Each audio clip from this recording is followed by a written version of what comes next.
Hi, for today's video, ang ituturo ko sa inyo ay kung paano kumita dito sa GCash. So, step by step kong ituturo sa inyo guys. Ayan, pagpasok nyo dito sa loob ng inyong GCash, ayan, dito sa my bills po, ayan, pwede kayo kumita ng pera dito. Bakit? Pag mayroong gustong magbayad ng internet, tubig, or kuryente guys, pwede nyong i-accept dito sa inyong pay bills. Ayan, so marami po dito: electric utilities, water utilities, cable internet, telecoms, credit card, ayan, loan.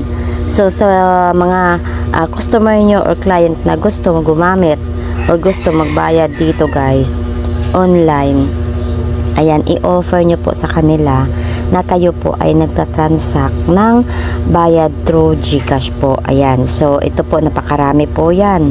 Yan, so ang proseso naman po ay napakabilis lang naman sundan.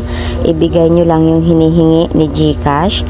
Ayan, so dito po pwede na kayong kumita ng pera sa may pay bills ng GCash.